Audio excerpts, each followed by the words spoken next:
Many people claim that Taiwan is already an independent sovereign state. However, in the current era, its name is Republic of China. Today, more and more people feel that Taiwan should just be called Taiwan. Hence, they want to change the name of Republic of China directly to Taiwan. In this way, they feel that Taiwan can immediately become recognized as a sovereign nation. But is the Republic of China on Taiwan really an independent sovereign nation? What elements of proof can be given? According to the Montevideo Convention of 1934, 4 criteria are most relevant.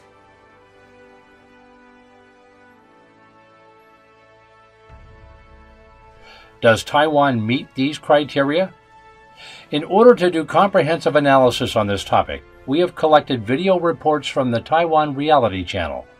Some are from the Common Mistakes series, and some are from the Taiwan Historical News series. Let's look at the first video report.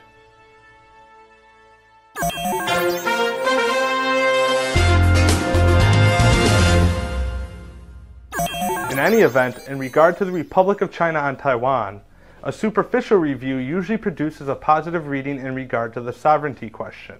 However, a more thorough investigation quickly reveals that the qualifying criteria has actually been obtained using illegal methods or illegal procedures.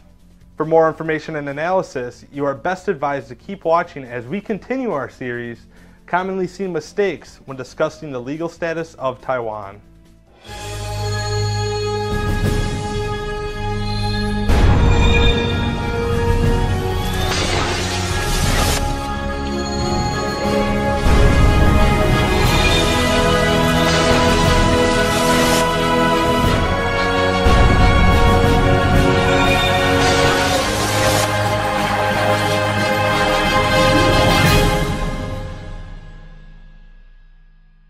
Commonly Seen Mistakes, Part 3.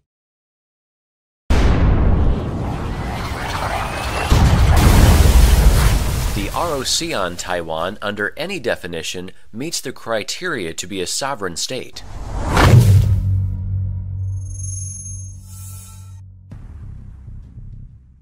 As stated previously, the Japanese surrender ceremonies in Taiwan only marked the beginning of the military occupation. Under international law, and specifically according to the Hague and Geneva Conventions, there are many types of actions which are illegal in occupied territory. Among these are announced annexation of the territory, mass naturalization of the local populace, enforcement of military conscription policies over the local populace, promulgation of a new legal structure. A quick examination of the Republic of China's supposed qualifying criteria for recognition as a sovereign state quickly shows that they are based on major violations of international law, such as the announcement of Taiwan Retrocession Day on October 25, 1945, the mass naturalization of the local populace on January 12, 1946, etc. Many foreign government officials often make statements to the effect that neither Taiwan nor the Republic of China on Taiwan are sovereign. At the most basic level, such statements are 100% true.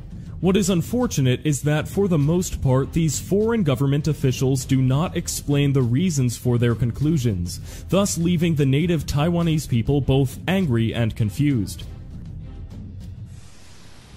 This first report does not agree that the Republic of China on Taiwan is a sovereign, independent nation. Beginning October 25, 1945, the status of the Republic of China on Taiwan is that of proxy occupying forces. Let's look at a second report.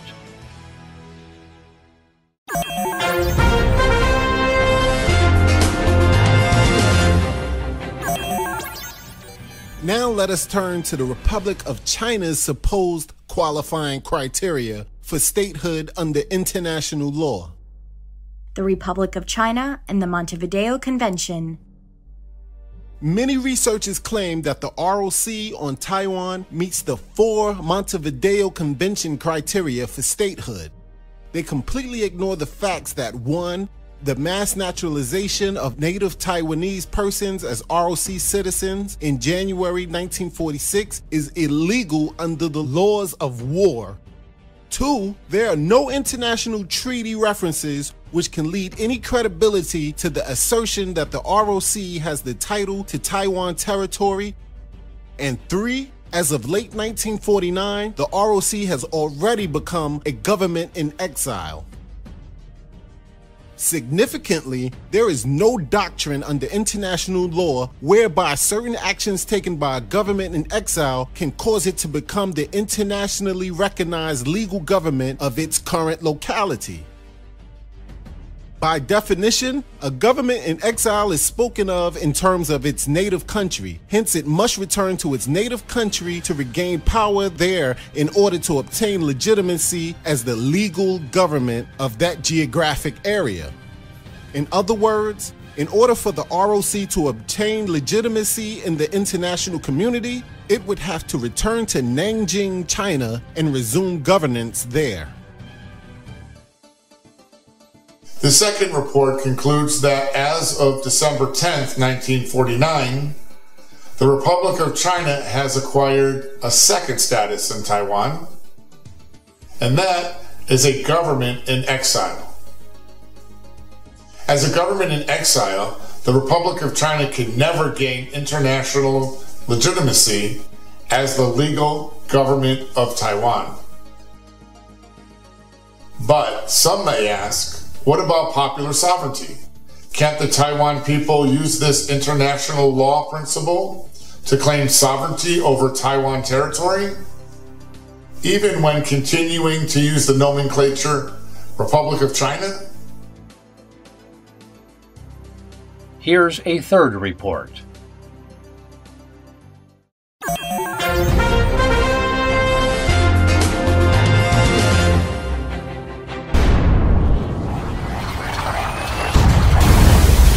With no final disposition of Taiwan in the peace treaty, sovereignty is held by the local Taiwanese people.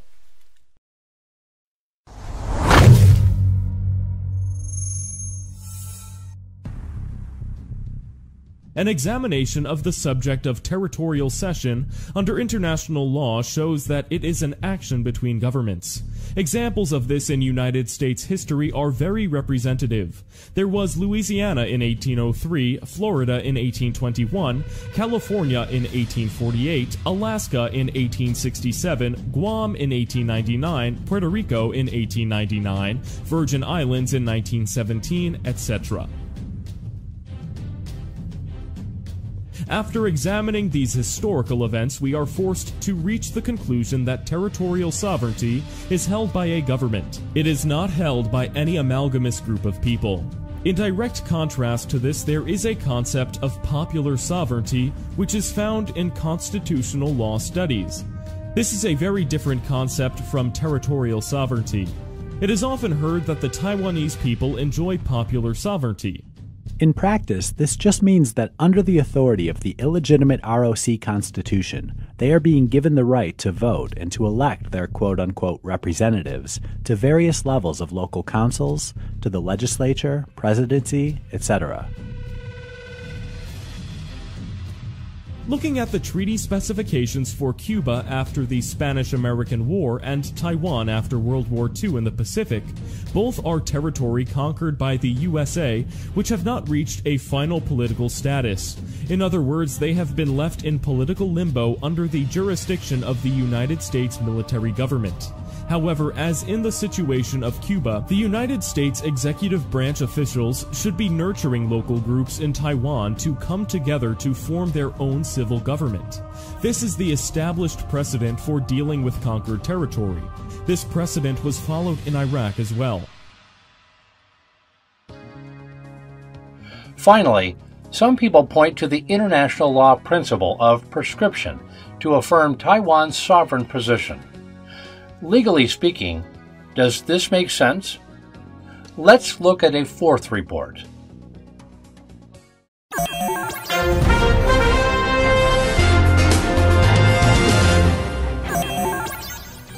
In Taiwan, the ROC has been exercising control for over 70 years.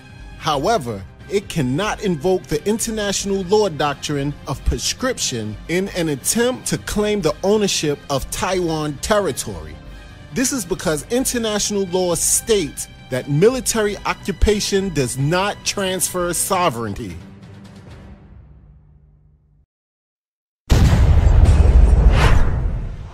After viewing these 4 video reports, our conclusion must be that the Republic of China on Taiwan is not a sovereign nation. We can summarize our findings as follows.